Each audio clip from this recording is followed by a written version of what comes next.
What's going on, Geminites? It's your boy Gem Mint. We are here with an Infinite Crisis Omnibus first and second print comparison video. I mentioned I was going to do this in my last haul video, so here it is. Y'all stay tuned and get ready for the show.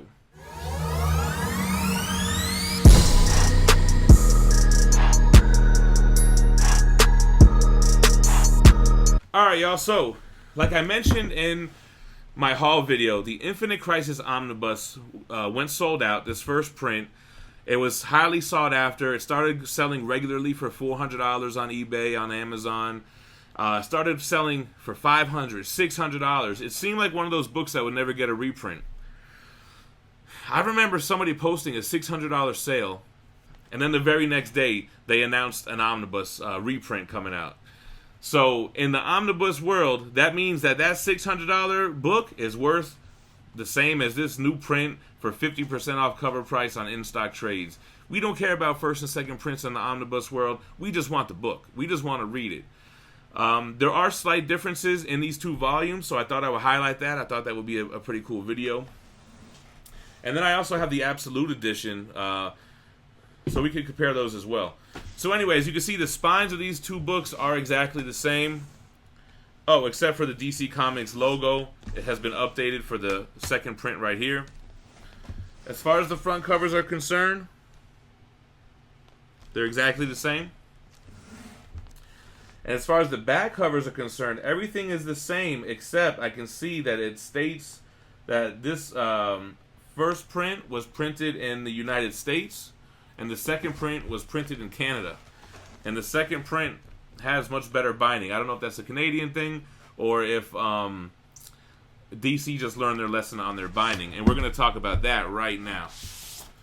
So first thing you're going to notice is that the newer volume has wraparound cover art on the actual hardcover. Volume 1 is just that all black hardcover, similar to like the Golden Age Omnibus. Actually, yeah, so it's the wraparound cover on the Omnibus is the same as the slipcase for the Absolute Edition.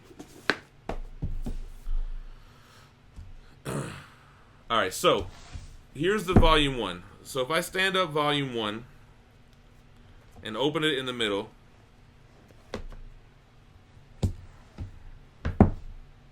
see how we're looking. Alright, we're not looking too bad, but what you notice, and I don't know if you can see this on camera, that the pages are glued onto a ribbon. The ribbon is glued onto the actual hardcover of the book, which makes it so that the entire book folds in when you open it up. Now, if you look at this omnibus, that ribbon is not glued to the back of the hardcover, so you don't have that problem. This could be damaging to the spine, and also, when you start getting to these pages, the whole book starts lifting up. You see what I'm saying? With here, that doesn't happen as bad. It does happen just because of the pure weight, but not as bad as that because it gives it more room to breathe when it can lift up. Let's go back again. Let's see, 264. Let's see if 264 stays flat on this experiment. All right, so you turn to 264. You see what I'm saying?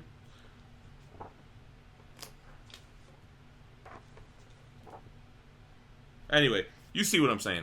So basically, that's the difference. The biggest difference besides how it physically looks is that binding. This is glued to the inside ribbon, and this is not, which is going to make this book have less gutter loss. It's going to let you be able to read it better on a flat surface without folding up on you like a friggin' rat trap, Venus flytrap.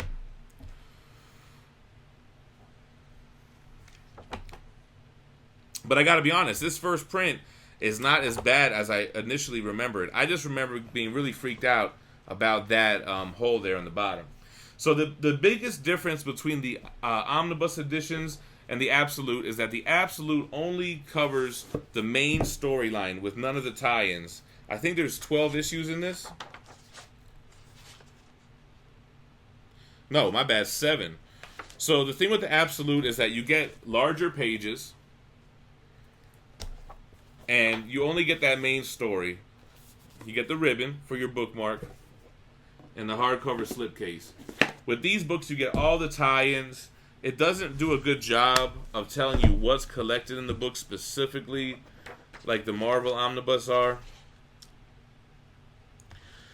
But it's on the inside. So the Omnibus contains Action Comics 826, 829, Adventures of Superman 639, 642, Countdown to Infinite Crisis, Day of Vengeance 1 through 6, Day of Vengeance Infinite Crisis Special 1, JLA 115 through 119, Infinite Crisis 1 through 6, Infinite Crisis Secret Files 2006, the Omak Project 1 through 6, the Omak Project Infinite Crisis Special 1, Rand Thanagar War 1 through 6, Rand Thanagar Infinite Crisis Special 1, Superman 216 and 219, Villains United 1 through 6, Villains United Infinite Crisis Special 1, Wonder Woman 219. So that says 1 through 6. Is there a typo in there? Because the Absolute says 1 through 7. Yeah, there is an issue 7 on here, man. I don't know the difference. I mean, I read this, like I mentioned in my Omnibus Haul video, reading retention problem. I don't really remember much about it. I remember it was a chore to get through some of the tie-ins, though. Anyway, I bought these. I bought the second print because I wanted to do a giveaway. I figured it would be cool that this book was once a whale. Now it got a reprint. People always wanted it. Hey, let's do a giveaway since I already own it. We'll buy the new copy. We'll probably give away the old copy. Alright, y'all. So that should be it with the Infinite Crisis Omnibus comparison video. Nothing too spectacular. I just figured you guys would like to see the difference and what happens when a book gets reprinted. As you can see, they made a couple changes. They changed the graphic on the hardcover. They changed the binding up and made it a little bit better to make a better reading experience. So hopefully this has been helpful to y'all. Appreciate y'all coming through. Make sure to like before you leave. Drop me a comment and subscribe to the channel for more videos like this. Peace.